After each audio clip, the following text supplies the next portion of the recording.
Thursday, September 27th, Episode 5, Emergence.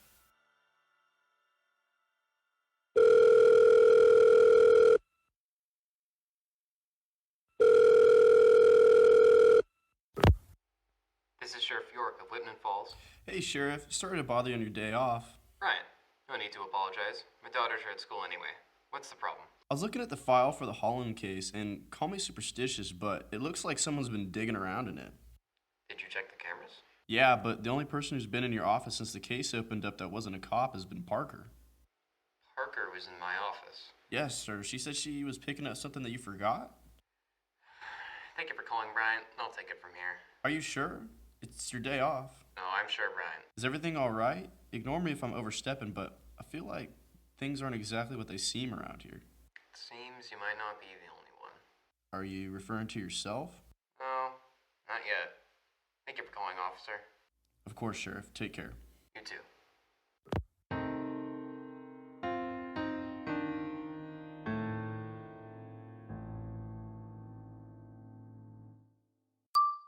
With the recent help from Holland, it's been a little easier to try to put things together. We found out that both of our moms figured out about the rehab center from this. Parker? Hey, Dad, how has your day off been? Who were you talking to? Myself. I like to record my history speeches so I can listen to them and hear my weak points. Since when did you have such a slight tongue? What are you talking about?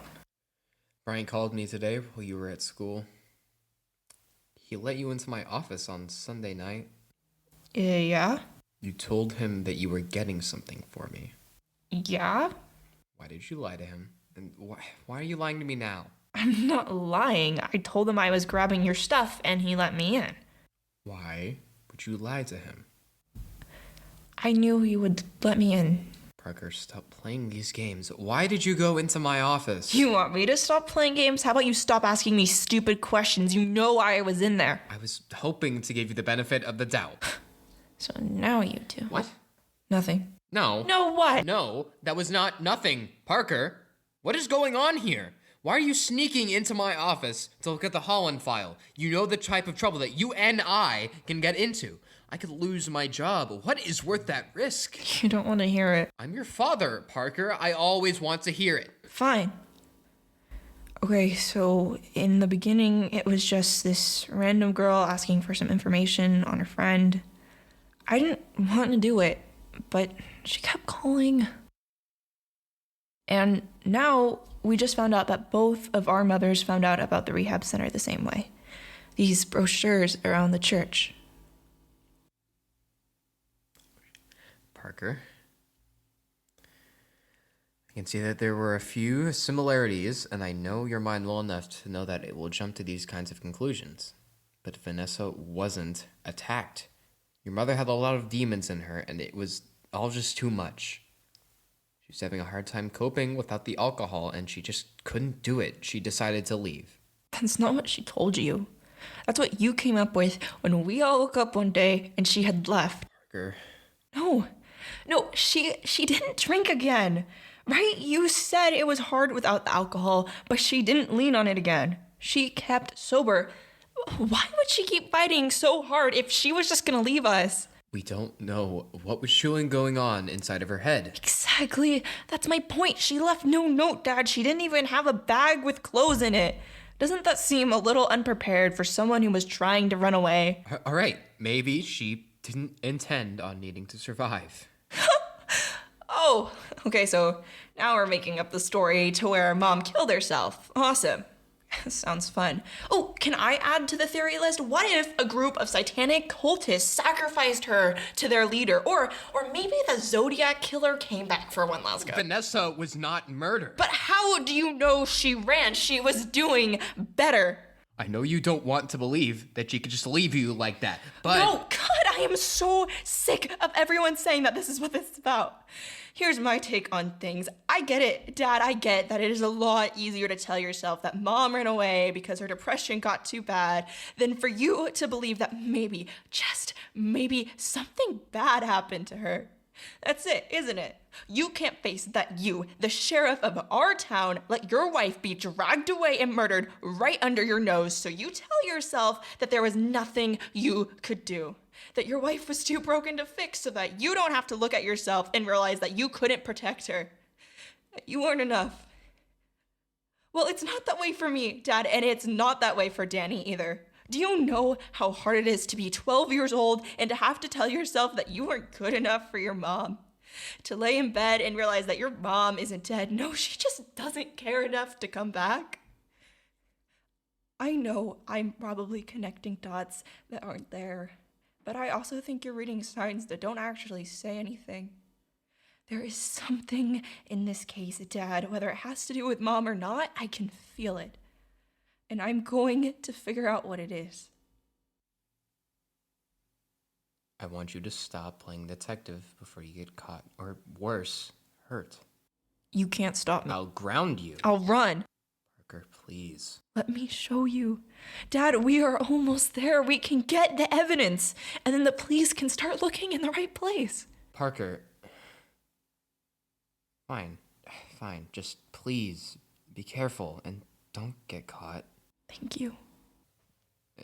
Parker, Yeah? you were good enough for your mother. She just was afraid that she wasn't good enough for you.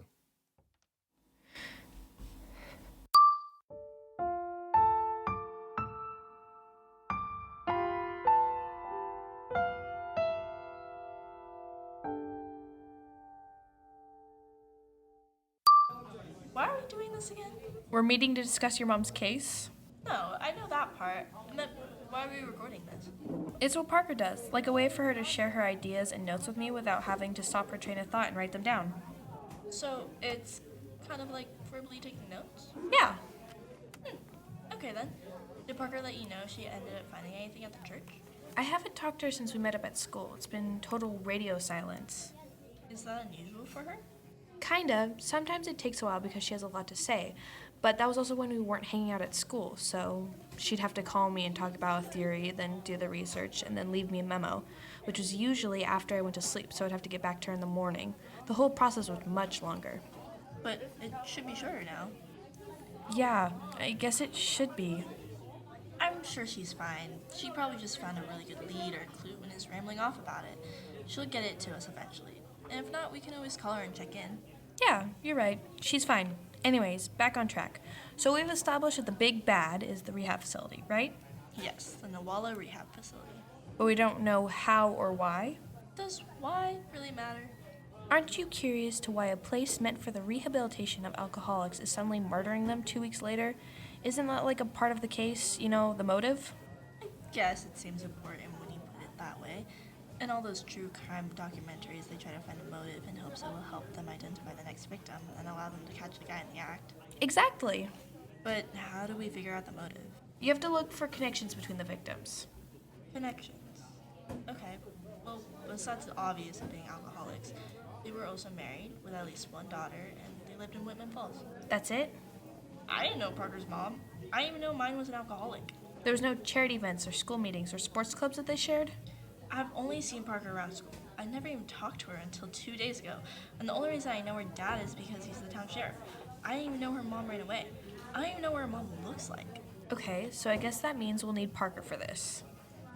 I should probably be more informed of the amount you talk about people, but most of the time, I just don't know. I'm gonna choose not to take that personally. Were you able to find any other cases that match my mom's?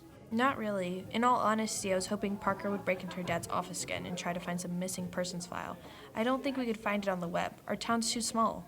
While I agree with the web thing, I don't think Parker should just break into the sheriff's department every time we hit a little bump in the road. We are trying not to get in trouble, you know. I know. But I was just thinking that it would be the only place that would have all the old files from the county. I don't think it's the only place. Can you stop staring off into space and tell me? Sorry, I was just... Wouldn't the town library have some of the old newspapers? It should. Why? Because if there was a missing persons case, it would have been printed in the newspaper by the sheriff's department. Oh my god, you're right, let's go! Wait, my coffee.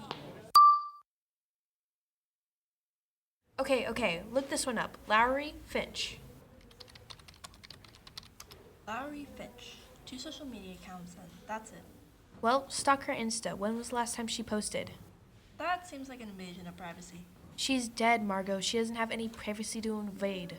Have you ever heard the saying, let the dead rest? If we believed in that, then we would just go with the idea that your mom was attacked by an animal. It's not what the saying... I'll just look at it. Okay, here's the most recent post. It's a selfie that says, "On my way to meet Bae." That's not murder rehab. That's just Tinder gone wrong. Okay, give me another one. We've been here for 3 hours and there's still no word from Parker. Maybe we should just call it a day. I have a lot of homework to catch up on. One more, please. Fine. Julia Hoffman. Facebook account. More promising. Well, the last post is, Charlotte. "Wish me luck, about to get over my addiction. Hashtag Nawala Rehab Center." Guess you were right to go for one more. I wonder if the facility replied anywhere in the comments. They were tagged, so they get the notification when it was posted. Nothing. Hold on. Try clicking the hashtag. It should take you to their account, right? Good idea. There's nothing on the page. What the hell? Who would go to a rehab center they knew nothing about? My mother, apparently. Oh, right. Sorry. It's okay. Remember, my dad told me that she heard about it from a flyer at the church. That's why Parker was going there today. My guess is she didn't look it up on the internet because it was recommended by someone she trusted. Speaking of Parker, where is she? I don't know, but we have 3 cases now, right? So we can take it to Parker's dad. Are we sure it's concrete? Let's see. This Julia lady has her location as Whitman Falls, so that's one connection. She doesn't have any kids that I can see. That's an outlier. But if you look at the date of the last post and the day of her missing poster, it's 28 days apart. The time it takes for 2 weeks of rehab and 2 weeks at home. Sounds like a match to me. I still wish we knew more about this place, you know? Like why people keep going to it, what it looks like. It's fairly secretive. Maybe we can swing by this weekend. Like a recon mission? We aren't spies, Don't burst my bubble. It's Parker. so York is alive. She says she had a family matter come up, and she's heading to the church now and will catch up with us at school. Well, we were worrying for nothing. We? Text her that we have some information to share as well. Now I'm going home before I fall asleep on this uncomfortable desk chair. Right behind you.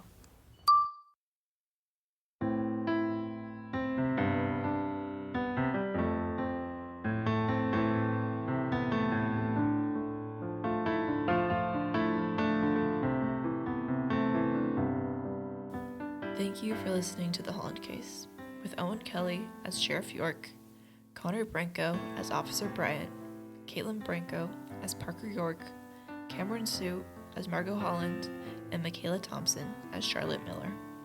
The intro is composed by Ian Michael Brown, and the transitions and outro music are composed by Hudson Dopp. The series is written and edited by Caitlin Branco, with cover art by Charlie McCuffey and episode titles by Ben Hirota. Thanks again for listening, and stay tuned for the next episode.